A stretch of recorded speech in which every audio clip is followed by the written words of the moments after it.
New Rochelle was a very well integrated city in general terms. However, there were neighborhoods. Most of the Jewish people lived in the north end, most of the Italian people lived on the west side of town. The central part of the city was heavily African American. The south end was a combination of everything, the areas along the Long Island Sound. You've always had all of these people living amongst each other, sometimes cheek and jowl, and sometimes there'd be clashes. But everybody was in my time in the 50s and 60s. Everybody accepted everybody, even though you knew there was difference. Like we would play football, and sometimes we'd have a football game against the black kids, and that's how we thought about them, the black kids. But we were all friendly afterwards. There was no bad feelings. Sometimes you knew a couple of their names. Hey, see you around, and you'd wave to them. But we lived separate lives when we went home to our neighborhoods. We weren't black, and before 1959, we were colored. So we weren't. There was no Black Power movement, none of that. So things were just smooth, and it was mostly we were really just living from day to day, not really moving into the political area or things like that. I was very much aware, even as a young kid, that Lincoln School was all African American. I was very aware of Lincoln. I was very aware of the Lincoln neighborhood. It was the projects, and it was well known that was the school where black kids went. Lincoln School had a reputation of being a bad school. It was, well, first of all, it was decrepit. It was falling apart, and everybody knew that. We had two schools that were not really good, and Lincoln was the worst of them. The other one was Stevenson, and they were both very old schools, and that's why they were no good. In addition to that, now this I don't know firsthand because I was a kid, I didn't know. It turned out that many of the educational materials were not the same quality. They were the older things. If a book was used at one school and it became ratty and tatty, they would send it to Lincoln School. We didn't have enough supplies, but our class was a big class too. We were one of the biggest graduating classes. We were the first of the baby boomers. They brought the art teacher to the classroom. You didn't leave the classroom to go to art. And one time we were working with copper and a tool that you could and make a picture out of it. So we didn't have enough supplies. I don't know how you got a new tool at this time. You got a new tool, our teacher gave it out, and then there was an old tool, and then we didn't have enough, and then they had this big nail. Betty had a new tool, and somebody else had an old tool. I think I had an old tool. I know I didn't have a nail. And then Richard had a nail. So what happened was Betty had to go to the girls' room. So Betty gets up and goes to the girls' room. She leaves her new tool on her desk. And then somebody that had an old tool switched the old tool with the new tool, and they had the new tool and the old tool sat. Richard had a nail. Richard came and put the nail on her desk and took the old tool and was walking around. So when Betty came back to her seat, Betty had a nail sitting on her desk. And Richard was walking around the classroom saying, I wish I had a nail. I wish I had a nail. So she really felt bad, but she couldn't say anything because nobody said anything about somebody took your tools. We didn't squeal on each other. But, Poor Betty. Yeah, poor Betty. The only thing I remember hearing was that there were problems at Lincoln School. I never knew what problems. But, later on I found out that was the beginning of the desegregation case. Mrs. Taylor and her friends had some history behind them. The problems of the Lincoln School District were well known and had been protested going back as far as 1930, when the school board gerrymandered the lines of the Lincoln District to please white families. At that time, and for the next 2 decades, they allowed white families who lived in the Lincoln District to transfer to predominantly white schools whenever they applied. Well, listen, I don't know about the waivers. I can tell you where they didn't go. That I can tell you. Okay. You know, the parents were talking to the city school district, you know, to improve the school. The school was crumbling. It had been built in 1898. This was now 1950s. There had not been many improvements. The materials that the students were using were the oldest materials, the most decrepit materials, not the latest materials. Although the faculty, you know, especially, I heard the faculty was wonderful. You know, they were great teachers, and they did the best that they could with what they had. It was rumored that the teachers at Lincoln School weren't of the quality of the teachers at other schools in the city, and particularly Roosevelt and Davis in the North End, having the best teachers in town. We had an active PTA, parents. Whenever they had a PTA meeting, it was no problem for the parents to walk to Lincoln School and find out what was going on in the school. So it was great. I loved it. And then there was this one teacher my sister had. I didn't have her. She was like in her 80s. I know she was. Her name was Mrs. Montague. She was out of Boston, Massachusetts. And my sister would tell us how she would have a yardstick. And if you talk, you would have to go, in front of the class and she would hit you. Of course, that would have been outlawed, by now. And I remember looking out of my window several times to show you how concerned these teachers were. She would be walking in the projects, going to someone's house. Well, if you were absent from her class more than once, or if you was acting up, she would visit the home. And here she would come with her pocketbook, walking, in the projects. That's just the way it was.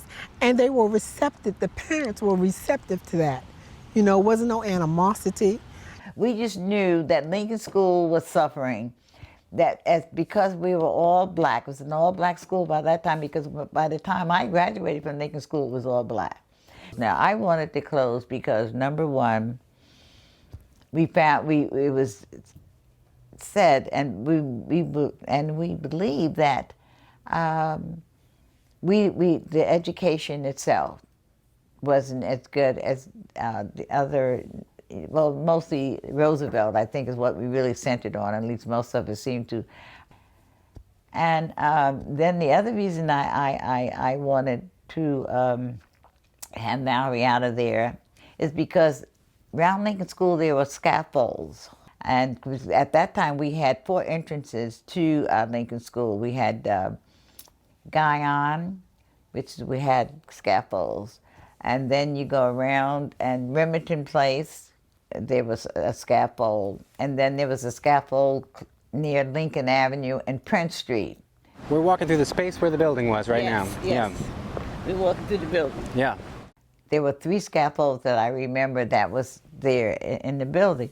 And people are saying, well, every time the season changes, the bricks, they moved. So you're concerned now about those bricks falling on your children. Most of that scaffolding was toward the front of the building. So the playground was toward the back, if I can remember correctly. By the time I got ready to go to kindergarten, they was fighting to tear the school down. And one day, it was almost time for me to go to school, but a brick had fell on a child and hit a child. I don't remember the brick falling on a child per se, but I do remember the scaffolding and the bricks being loose, and they said it was a hazard for the children. I do remember that. And my father said, that's it. You will not be going to that school. You will be going to some other school. And then that's when the fight began.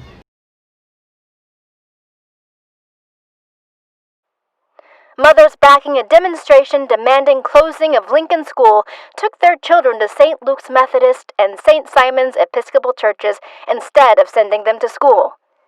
Superintendent of Schools Dr. Herbert C. Klisch, after inspecting the classes yesterday and today, took action this morning because there were no licensed teachers, no proper educational facilities, nor organized training program for the children. Superintendent of Schools Dr. Herbert C. Klisch told by the State Department of Education that it was not only his right but his duty to inspect the schools at St. Luke's Methodist Church and St. Simon's Episcopal Church, did so both yesterday and today. Some of the classes were bedlam. He met with the United Parents Committee led by the Reverend Melvin DeWitt Bullock, pastor of Union Baptist Church, and Harold F. Hamilton, New York attorney, yesterday after picketing had started at Lincoln School. Dr. Klisch called his attendance officers to check the homes of children. The parents will be prosecuted in children court for illegal detention. My parents boycotted. Yes, they pulled us all out of school, and we all had to stay home, and our parents was over here fighting, and they went to jail. I can't remember too much because I was kind of young, but I guess it's because we didn't go to school and we were supposed to go to school. So they was telling them to send us to school, and they were saying, no, they're not sending us to school. They're not sending us to the school. The school was falling down. We had old books. So with that, they said, well, you're going to jail. And my parents was like, okay. We all went to stay at one person's house. They let out one of the parents to come and take care of us. I remember my mom coming out like toward the evening, like toward nighttime, and she came and got us. But we was already asleep. That's how I remember, because we were sleeping, so it must have been kind of late, and she came and got us. But my father stayed in jail. I think he stayed in jail for 2 days. Pickets march on Lincoln School as a demonstration against inaction of the Board of Education on the problems of safety and segregation at the school. The pickets are backing the United Parents Committee, an organization demanding the immediate closing of the school. Pickets were present for an hour and a half this morning as well, but by 9:30 a.m. had disappeared. I just know that I heard, I said to my aunt, I said, Seal, there's a meeting about shutting down Lincoln School. And I said, I want to go see because it involves Valerie.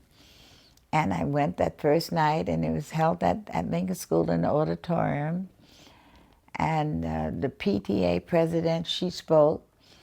And then there were a lot of people, and some of us were unruly that night because we were angry and we were afraid, and all kinds of. There's a fear there because here's something new, and there's always that fear of something new. And I went and initially just to try to find out, I guess to get a footing to find out what was really going on. There were town meetings that occurred. The north end of New Rochelle became very focused on this story. When they talked about tearing down Lincoln School, they talked about busing the children that were at Lincoln to the two schools in the north end and the new Ward School, which was being built. So there was talk of the kids from Lincoln being bused to the north end, and there were parents who lined up on both sides of the issue. There were meetings held by the Board of Education with the parents of the community. Used to see the demonstrations, and I heard a little chatter about, are you going to send your children to the north end? Are you going to let your children be bused? But my family, they didn't want any parts of that because they understood the necessity of having a community school. And they didn't think that we got an inferior education. My parents were both very involved. They were on the side and taken the standpoint that they had moved to New Rochelle specifically for the Roosevelt School, for their kids to be able to walk to school, ride bicycles to school, come home for lunch, walk back to school, all in a period of an hour. There was a spoken fear that the move to bus the children from Lincoln to the north end was really a first shot from the Board of Education forcing busing throughout the city. And they were very much against that. There was a real divide in the community. These were people who were seriously conflicted. The Jewish community of the north end of New Rochelle was heavily involved in the civil rights movement. These were people who were giving large amounts of money to the civil rights movement. These were people who were lawyers who were doing pro bono work for the American Civil Liberties Union and the NAACP. And there were battles that are, verbal battles that erupted between neighbors. How can you be against this, and call yourself, a Jew and be against these children being bused into a better school? I had a neighbor on another block who was sure that the whole neighborhood would turn black if one black family moved in. And she was already looking in Connecticut for a new house.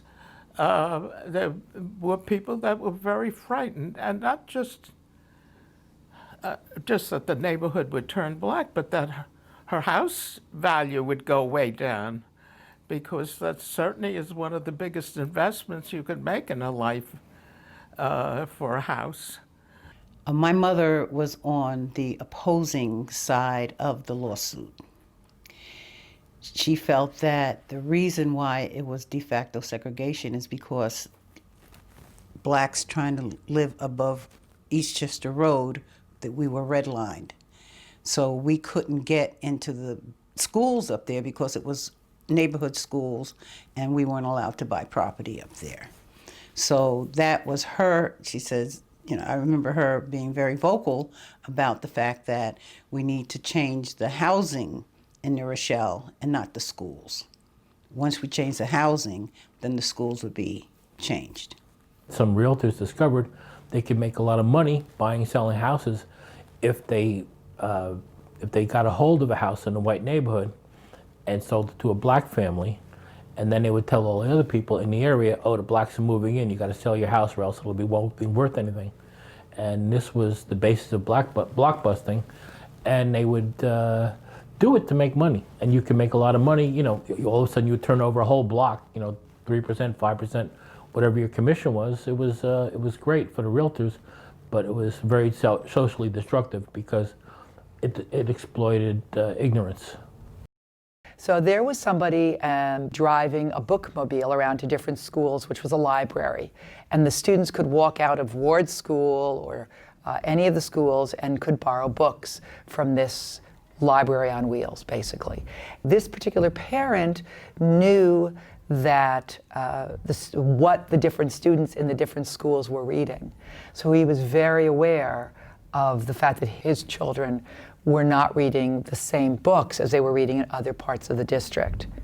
And he became one of the movers and shakers. He had been in the Army and in the military had been, when we talk about the military as often a great equalizer in this country, had a rank, had been a person of importance, and then came here and was treated without importance. And that this kind of a place where you can compare your life to others can often be inspirational, that you see other people having a different treatment than you do. I remember some of the parents holding signs up, going to City Hall, and some of the signs had, we want our children to have equal education, things like that. My parents never participated in that because they thought that we were getting a very good education. I remember people going in front of Lincoln School and with signs about Lincoln School. The school is crumbling down, but I didn't see that. I'm sure we didn't have the same stuff that they had at Ward School or Roosevelt School or Jefferson or any other schools like that, but we had our own place. It was ours. It doesn't make a difference. Our books was their leftover books, so it was still ours, and we had our own continuity. So it was just a different vibe from going someplace else. I enjoyed Lincoln School because most of the teachers looked like me. Most of my friends looked like me. And we could go outside on the playground and play. There was no hindrance of, what are you doing here? Or you can't go here, you can't go there. We were just children. We were allowed to be children. The PTA, they were against it.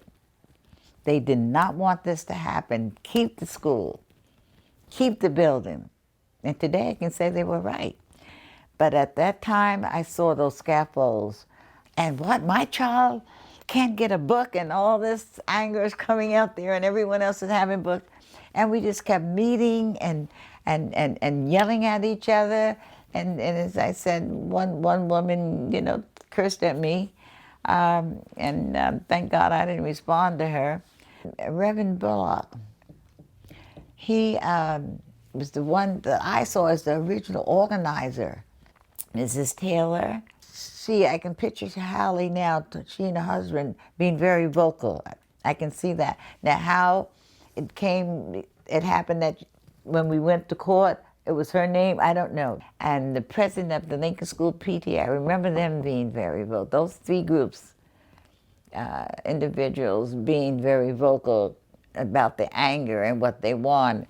And for some reason, I gravitated towards Hallie's group.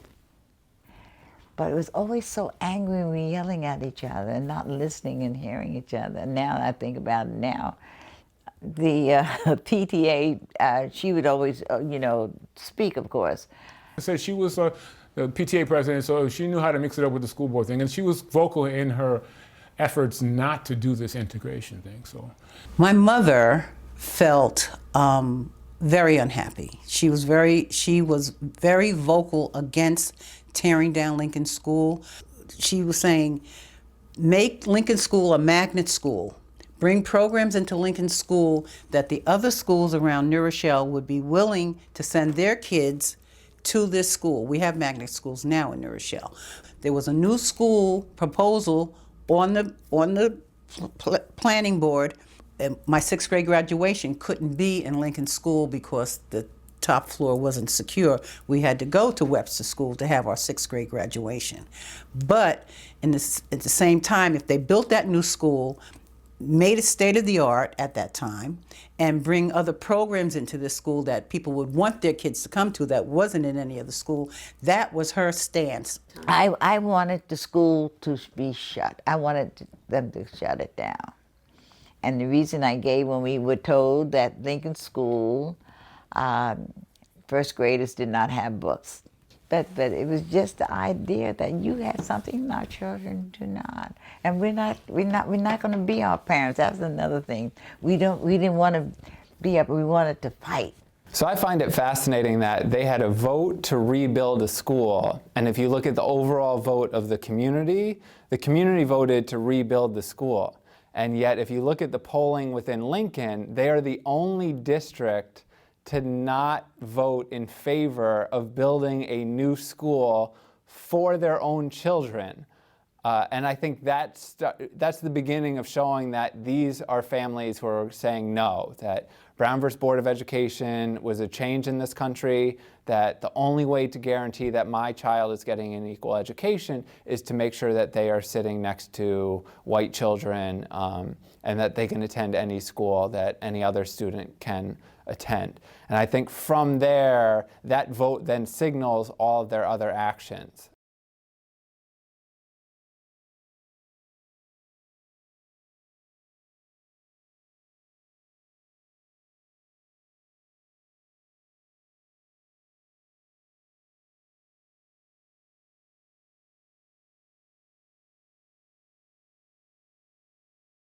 In the beginning, they did a lot of meetings at our house. They would come to my parents' house, and the parents would sit around our dining room table, and they would talk and figure out what they was going to do.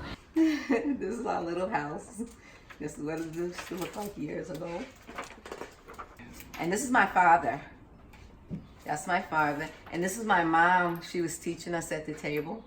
And this was our cat, Pootie. They even got a cat in there. This is the room where they had all the meetings at. And they would sit here, and all the parents would come in and discuss what they was gonna do. And Mr. Zuba would come in, and he would tell them which way to go, how to do it, and what to say when we got to the schools and everything. So they would all sit at this table, and they would sit here and discuss it, and they would have spaghetti. Because that was the thing back in those days, that it could feed everybody, all the kids, all the parents, everybody would have spaghetti, and my mother used to make spaghetti. And then, I can't remember how they got the lawyer, but Mr. Zuber came, and from then on, he told them each step to do. The NAACP at the time is just a fascinating organization in the fact that they had these brilliant black lawyers lined up ready to go to fight cases wherever they saw injustice. We worked with this one black lawyer and we weren't getting anywhere, and I don't know who bought the, what's his name, the lawyer that we finally got? Zuber, who brought him in. This is attorney Paul Zuber. He fought the Lincoln School case. It was his first big one. We were able to nail down the fact that the Board of Education and previous boards had intentionally moved district lines to keep the Negro population, or the majority of it, within the Lincoln School. That when there were pockets of white students, when the lines were moved, these white students were permitted to transfer out, whereas the Negro students were able to, had to stay in. And from this, the court said that the children were getting an inferior education and their rights under the 14th Amendment had been denied by the acts of the board. My father is Paul B. Zuber, who was the attorney for the plaintiffs in Taylor v. the Board of Education of New Rochelle. So all of a sudden he had this notoriety from the Harlem 9 case, and he started becoming well-known. Who was this young, brash attorney? I think the Amsterdam News calls him the young, brash attorney, Paul Zuber. So he started gaining notoriety from this. So there was a lawyer in New Rochelle by the name of Arthur Pulley. Arthur and his wife were actually social friends of a gentleman by the name of Grant Reynolds and his wife, Lillian Reynolds. Well, Lillian Reynolds happened to be the mother of my father's brother-in-law. It was kind of like happenstance. It was like this weird sort of, I knew this guy. Oh, you're related to Paul Zuber, really? Oh, okay, I heard about him. We have an issue in New Rochelle. So through that connection, he was able to get in touch with my father. And from that, he was able to get the parents in touch with my father. And after that, it was off to the races. You know, he gladly took the case. I think my father's viewpoint on the world, he used to always say, the difference between the North and the South is in the South, the bigots wear white sheets. In the North, they wear Brooks Brothers suits and ties. And he honestly believed that it was much more insidious in the North than it was the South. Because in the North, they did it, he called it Madison Avenue suave. You know, they kind of figured a way, well, no, we're not racist. It's a neighborhood school. You know, it's a neighborhood school. Don't worry about it. It's a neighborhood school. That's where you live. That's what you're supposed to do. You're supposed to absorb the children into the community. And then, in his mind, it was like, that was no different than in the South when they said, well, this is a way of life. It's a way of life. Segregation's okay. Well, no, it wasn't, because neither one was backed by law, in his opinion. And in his opinion, the way that these school district lines were drawn, they were drawn with malicious intent. So part of the sit-ins that were part of this history in New Rochelle were all designed to generate that press. So, you know, they went to the Ward School first because that was a big, beautiful kind of school, and tried to have the mothers register their kids and the sit-in there. That was kind of the event that becomes the catalyst to the whole thing, is you have this brand new elementary school that's opening its doors in the North End, very suburban part of New Rochelle, where these kids living in the Lincoln district are going to one of the oldest schools in the district. Ward School was like one of the main schools that they wanted to integrate first. Okay, so, well, this one is really better. Okay, so, this is me. This is me right here. And this is my sister. And she was like my best friend. older person that I used to hide behind. Every time something used to happen, I used to hide behind her. And they used to have to pull me from behind her, and I'd be holding on to her dress when my mother wasn't around. And this was my mom, and this was my dad, and that's Mr. Zuber. And these are the Hall children, Leslie, and it's just so many. My mom, she used to sew, so she made our twin dresses, my sister and I's twin dresses, and we had little white socks, and we had new shoes, and we got our hair done. We was like so happy to go because we was like so cute. And they had beach chairs, and they sat out, and they were arrested because and there's a sign that was outside Ward School that said no loitering on school property. And of course, that sign, that metal sign, becomes evidence. I'm an activist. Are you kidding? I enjoyed the thought. I really did. I'm very excited about this sitting, yes. And even now, I'm the one in my group that's saying, listen, let's get out here and demonstrate, sure, you know. And I did, and naturally you go there, you want to make sure you're clean and you're nice, and the white folks, you're thinking they're going to be looking at you, so make sure you don't have any spots on all the stuff I remember thinking. And I'm very excited about going there, and with the group, you know, there's an energy there that's, you know, it's just hard to describe. And when we went up there, you know, I felt good. I was proud, and we're talking. Everybody's excited. He particularly had them go to the Roosevelt School. We went to Roosevelt School, and I don't know if it was because Miss Mason was the principal there, and we were angry with her. That some of us felt. I'm not speaking for all or most. I'm just speaking for the small group that I hung with for the most part. We felt she was Black, and she should be doing something to help us. I don't recall hearing anything from her in our community at the time. And, you know, now that I'm older, and, you know, I can understand why, you know, because the woman's got to work. Dr. Mason would have to deny them entrance. She had no other choice. She couldn't say yes. It was almost like she was betraying us, I think, to some degree, you know, that she wouldn't help us the way we wanted her, you know, to speak out and say something, and you know, about the books and what was going on at Lincoln School. Because when her first job was Lincoln School, when she came here to teach, it was at Lincoln School. But for some reason, we zeroed in on that school, and I think it's because, you know, deep down, I don't know if I felt that way now, and is that how I really felt deep down? Because it was white. I have to be honest with you. Was it because it was white? We knew it was the rich white youngsters were going there. That's where we went, and oh no, first of all, they were surprised. They didn't want us there, but we just kept saying, we're not leaving, you know, and we didn't. And as I said, we were Black young mothers, not sophisticated enough to understand the politics at that time. And I wish, as I said many times, I wish I'd known then what I know now.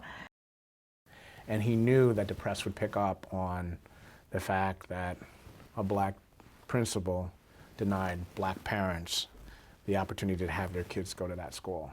And sure enough, that's exactly what happened. The New York Times picked up on it. And I kind of felt sorry for Mrs. Mason after we got there. I really did. And some of us talked about afterwards, we hope she doesn't lose her job. It started generating more and more news and more notoriety. That's probably the image that I remember probably at 5 years of age of my dad in the civil rights work. It's kind of something that's always been ingrained in my head. I like Paul Zuber very much, but he did. He organized us. He really did. And he wanted to know what we wanted, and, you know, and just, you know, looked over at what, you know, I guess with a close examination of what we were saying, and examine that and see what he could do with it. And then he decided, go to court. we go to court. He was not big on demonstrations per se. I think he used to call demonstrations were for babies. He said, trying to think back to the Life magazine article, I think it's to kind of paraphrase it, he said that, you can sing "We Shall Overcome" till you fall down, but the other side will stand up and say 2, 4, 6, 8, we don't want to integrate. But he says in the courtroom, that's completely different. So he always looked at it as, I'm not coming into this courtroom as some poor black lawyer with some poor black parents and poor black children. I'm coming in this courtroom as an American, and these parents are coming into the courtroom as Americans, and we have a constitutional right. And we have a constitutional right to education. Brown versus the Board of Education made it very clear. There's a constitutional right here. And in his opinion, the best part about being in court was you get to speak, then opposing counsel gets to speak, you're not speaking over each other, and there's a judge. And that judge has more power than pretty much anybody else in the country. At that point in time with that case, that judge has more power than the President of the United States, governor, mayors, school boards. So if you can convince that judge on a rule of law, which he has to rule based on the rule of law, then that judge can simply, with a stroke of a pen in a decision, change the fabric of a community.